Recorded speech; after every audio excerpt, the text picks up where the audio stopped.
ሲድኒ አይሪን ኦገስት 21 1993 ነበር የተወለደችው። እናቷ ሱዚና አባቷ ጆርጅ ይኖሩበት ከነበረው አርካዲያ በ2000 መጀመሪያ ዓመታት ውስጥ ወደ ኔሊ መኖሪያቸውን ቀየሩ። ሲድኒ ከልጅነት ጊዜ እድሜዋ ጀምሮ ባስኬትቦልና ጎልፍን የመሳሰሉ ስፖርታዊ እንቅስቃሴ ታዘወትር ነበር።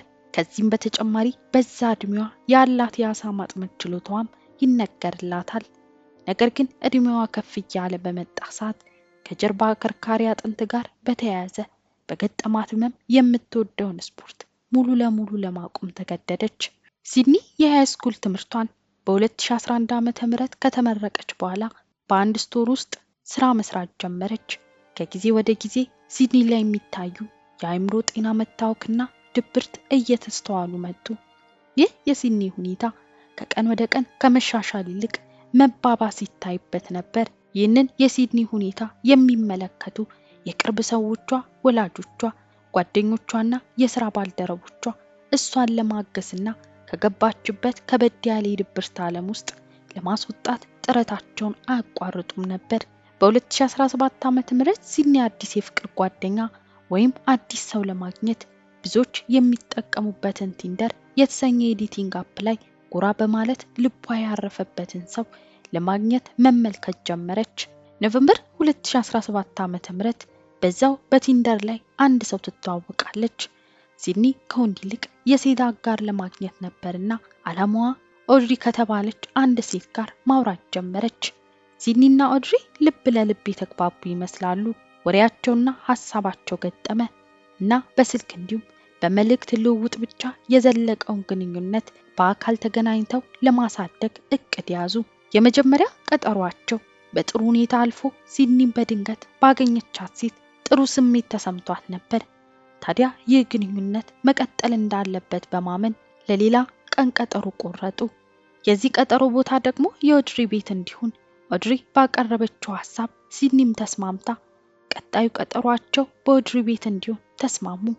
ሲድኒ የቀጠሯቸው ቀን የተወሰኑ ሰዓታት ሲቀሩ ለቀጠሮ የተዘጋጅቻለሁ የሚል ጽሑፍ በማህበራዊ ሚዲያ አካውንቷ ላይ በመለጠፍ ምን ያክል እንደጓጓች በሚያሳይ መልኩ ለመግለጽ ትሞክር ነበር።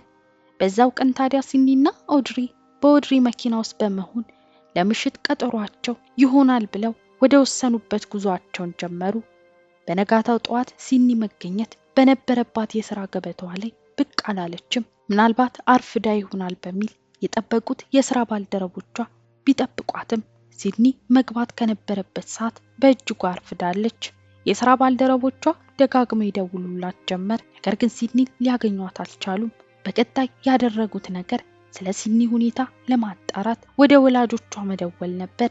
ሲድኒ ያለችበትን ቦታ ግን ወላጆቿም አያውቁም ነበር። ይህ ክስተት ወላጆቿና ጓደኞቿን በእጅጉ ያስጨነቀ አጋጣሚ ሆነ።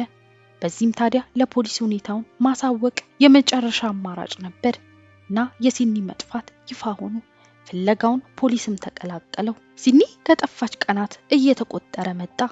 ፖሊስ በዚህ ዙሪያ የሚያደርገው የመጀመሪያ ነገር ሲድኒ ለመጨረሻ ጊዜ ያገኘችውን ሰው ማጣራት ነበር። ታዲያ ነገሮች ኦድሪ ወደ ተባለችውና ሲድኒም ለቀጠሮ ብላ አብራት ከወጣችው ሴት መጀመር ነበር። ነገር ግን ኦድሪ የተባለችውን ሴት ማንነት በትክክል ማወቅ እንዲሁ በቀላሉ የሚደረስበት ነገር አልነበረም። ነገር ግን ብሩክሊን የተባለች የሲድኒ ጓደኛ ኦድሪ የተባለችን ሴት ለማግኘት አንዳች ዘዴ ለመፍጠር በማሰብ ጥረት ጀመረች። ብሩክሊን ወደ ቲንደር በመግባት ኦድሪ የተባለችን ሴት ፈልጋ በማግኘት መልእክት ትልክላታለች። ኦድሪም ታዲያ መልእክቱን በመመለስ ነገሮች ብሩክሊን ባሰበችበት መንገድ እንዴት መንገድ ትከፍታለች። ከተወሰኑ የመልእክት ልውውጦች በኋላ ስልካቸውን ተቀያይረው ለመገናኘት ይወስናሉ። በዚህ መንገድ የተገኘውን ኦድሪ የተባለችውን ሴት ስልክ ቁጥር መሰረት በማድረግ ማንነቷን ሙሉ ለሙሉ ለመረዳት ጥረት ይደረጋል። በዚህም ታዲያ የዚህ ሴት ትክክለኛ ስም በቲንደር ላይ እንደምትጠቀመው ኦድሪ ሳይሆን ቤሊ ቦዝዌል መሆኑ ይረጋገጣል። ታዲያ ይቺ ቤሊ የተባለችው ሴት ማንች የሚለው በቀጣይነት የሚደረገው ጥረት ነበር።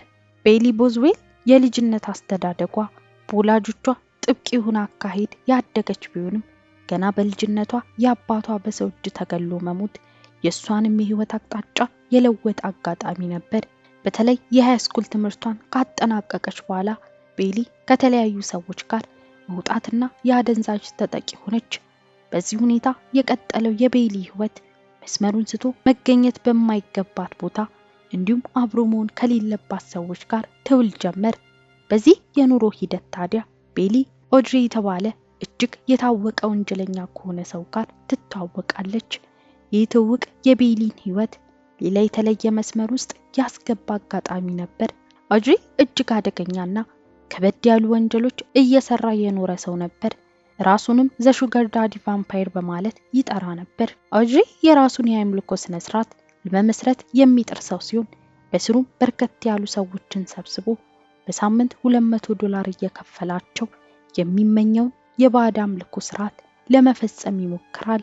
ኦድሪ እንዲህ በየሳምንቱ እየከፈለ በስሩ የሚያኖራቸውን ሴቶች እንደ ባሪያ ሆነው እሱ ደግሞ እንደ አምላክ ሆኖ ያኖራቸዋል። ለዚህም የራሱን ሕግ አውጥቷል። ከሌላ ወንድ ጋር በፍጹም ማውራት እንዳይችሉ፣ በየ3 ሰዓት ልዩነት ደግሞ እሱም ማውራት እንዳለባቸው፣ ከዛም ስሙን ዳዲ ብለው እንዲጠሩት የሚያስገድድ ሕግ ያወጣል። ይህ የቤሊና ኦድሪ ግንኙነት ነው። ታዲያ ለዛሬው ባለ ታሪካችን ሲድኒ መሰወር አንድ ምክንያት ይሆነው። ቤሊ ያን ጊዜ ሲድኒን በቲንደር በምታወራበት ጊዜ የተጠቀመችው ስም ኦድሪ ሲሆን ይህም አብራው ከምትኖረው ወንጀለኛ ኦድሪ የተወረሰ ነበር። የሲድኒ በድንገት መጥፋት ከተሰማ ቀናቶች አስቆጥረዋል። ነገር ግን አሁንም ድረስ ትሙት ወይም ትዳን ሳይታወቅ ጊዜው መንጎዱን ቀጥሏል። ከሷ መጥፋት ጋር የተገናኙት ሁለቱ ጥንዶች ቤሊና ኦድሪ ደግሞ ደብዛቸውን አጥፍተው ተሰውረዋል። ከተወሰኑ ቀናት በኋላ ግን ኦድሪና ቤሊ በፌስቡክ አንድ ቪዲዮ በመልቀቅ ብቅ አሉ።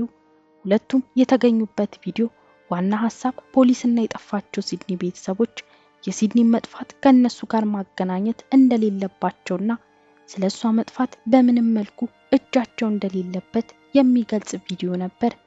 ከዚህ ቪዲዮ መልቀቅ በኋላ ደግሞ ኦድሪ ለብቻቸው በአንድ ቪዲዮ ብቅ አለ።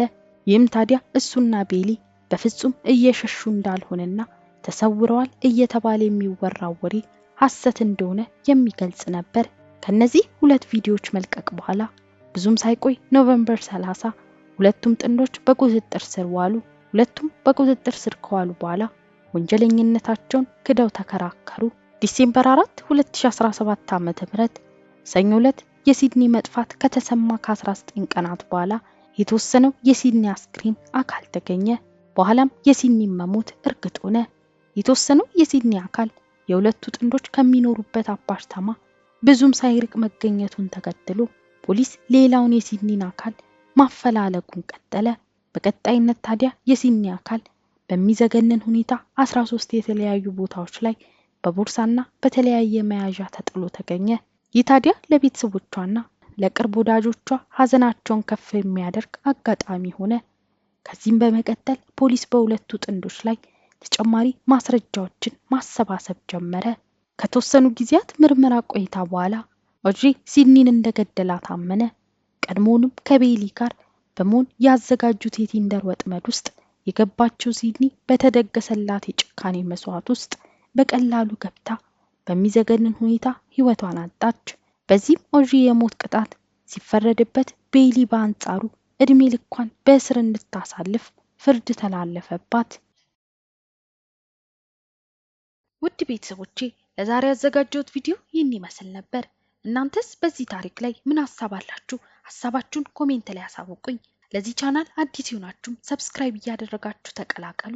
ቪዲዮ ከተመቻችሁ ላይክ በማድረግ እንዲሁም ሼር እያደረጋችሁ ለሌሎች እንዲደርስ አግዙኝ እያልኩኝ በሌላ አዲስ ታሪክ እስክንገናኝ ድረስ ቸር ቆዩልኝ።